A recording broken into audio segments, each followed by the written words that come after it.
Hey guys, time to check out our tier list for this patch. So what's changed, who is now the new flavor of the month, or who abuses the broken stuff the most.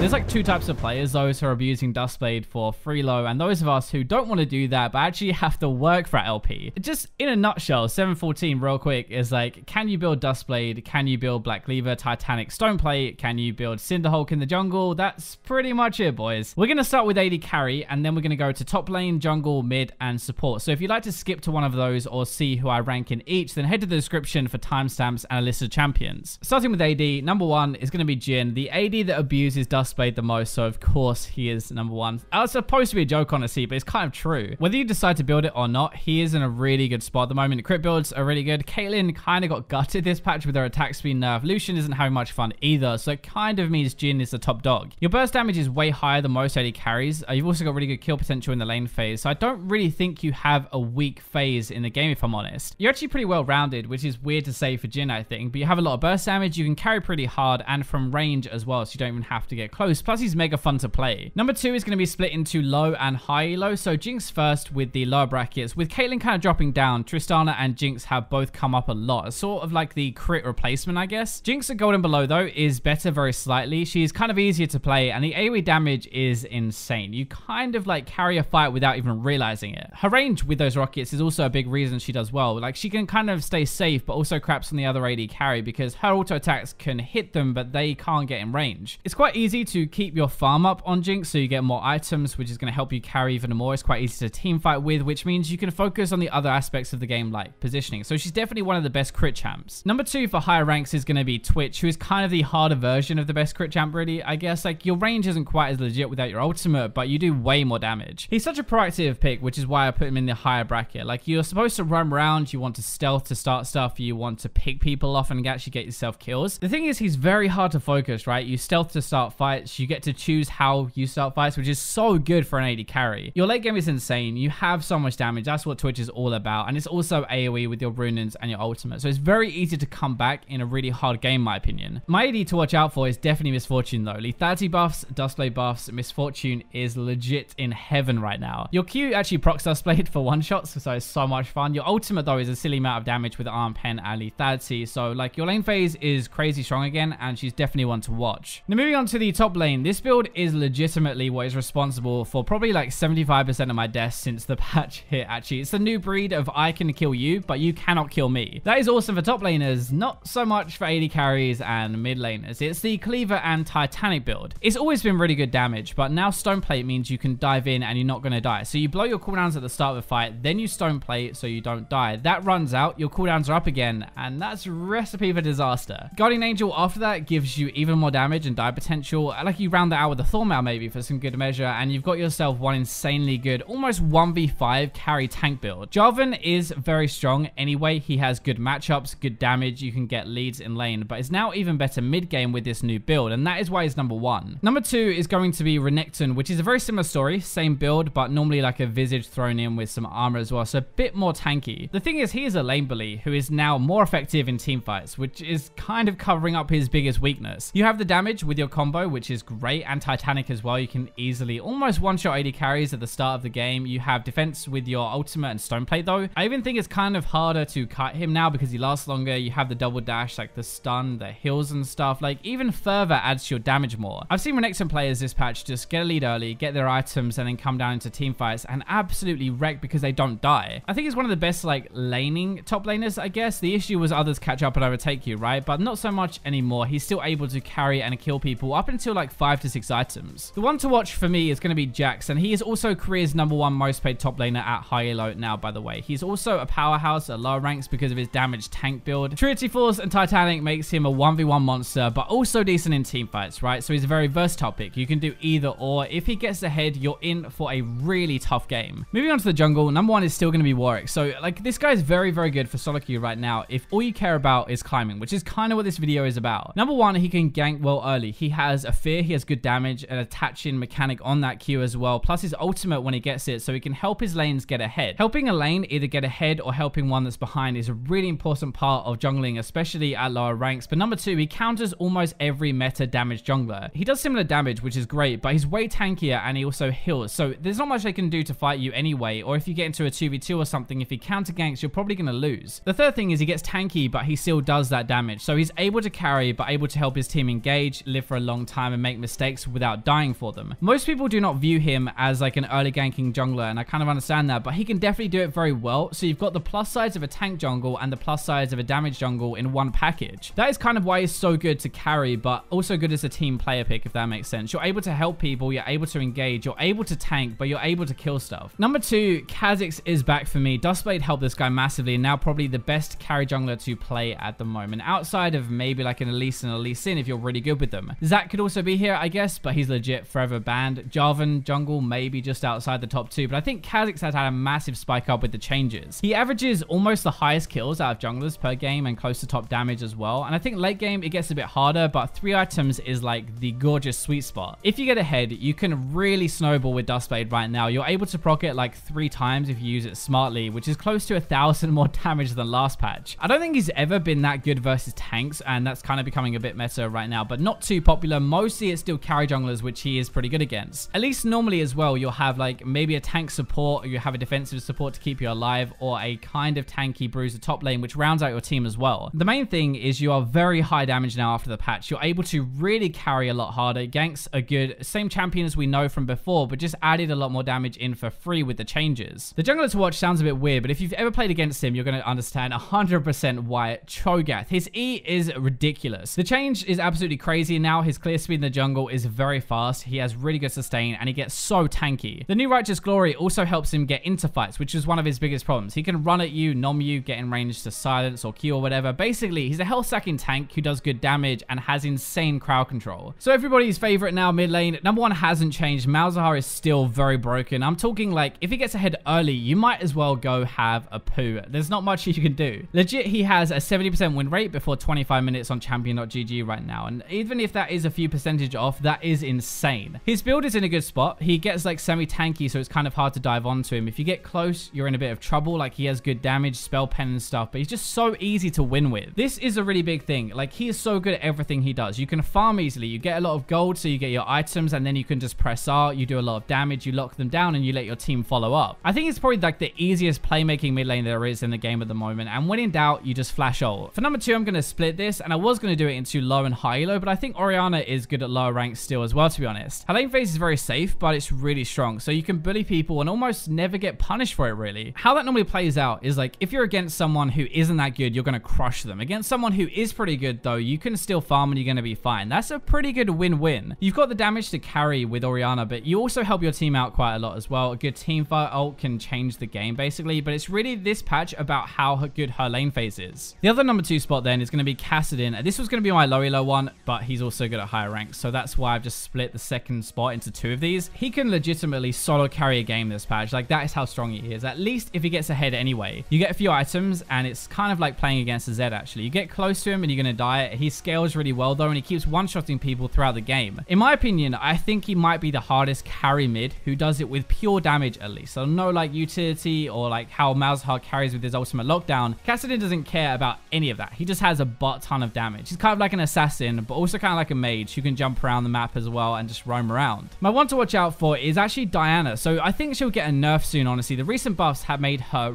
really good again, especially at lower ranks, actually, where people don't necessarily build magic resist. She is a beast, running around one-shotting everybody. She also takes towers quite fast and farms up a storm. Definitely very underrated. Support finally then, and number 1 is going to be Janna. Like, with the Duskblade everywhere at the moment, massive tanks with Cinderhulk and damage tanks with Titanic around, the answer seems to be just keeping everybody alive. Ardent Sensor is still pretty broken as an item. Janna can abuse it with the redemption afterwards as well. I don't know, I just kind of feel like she's way too strong for how easy she is. A good Janna is very good, but you don't have to do anything in the lane phase. In team fights, you just have so much impact, and you can turn a game almost with how hard it is to kill your team. I honestly hate playing with Janna in the lane phase, that everybody knows, but in team fights, I really like it. Like, no matter how much of a boosted monkey I am, I cannot kill myself. The reason she is number 1, though, over others, in my opinion, is because she disengages more than other champions. So that means when a tank or an assassin dives in, she gives a shield, but also some space. She's going to block damage like other champions would do anyway, but she also stops that champion doing it in the first place. I think she's the best defensive support you can play at the moment. She is perfect for this meta where lane means less and team fights are king. Number 2 then is going to be Soraka, and can you guess what I'm going to say for Soraka? It's exactly the same deal, but with a heal instead. I'm being serious as well. Same build, same huge impact in team fights, but also actually in the lane phase. Just in case you didn't know this, if you hate playing against Lee Sin, play Soraka. She is the biggest Lee Sin cock blocker in the world. When he dives in to kick, you silence underneath him and laugh as he can't jump or kick away. It's the most tilting thing. Your lane phase is decent, right? So it prevents even the worst AD from losing too much farm or fights or whatever, but the trade-off is in team fights later, her heals can be cut by grievous wounds. Silence is going to prevent damage. It's so good. Heals are great though, prevents people dying and has a very big impact in a fight. Overall, we've kind of got an equal meta back for supports, and these two are going to be the best defensive supports by far. Maybe it's kind of going to change after Dustblade nerfs, but for now, they're great at keeping people alive. The support to watch though is going to be Maokai, basically a tank version of defensive support. Like instead of shielding or healing and stuff, he prevents the damage in the first place with an enormous amount of crowd control. Your lane phase is actually okay, but he gets so tanky. He locks down everybody with crowd control and is definitely a pick to watch out for. That is going to wrap up my picks for this patch. Remember to let me know if you want top 5 videos or the roles ranked or whatever you actually want to see. Thank you for watching, but for now, I'll leave you with the robots.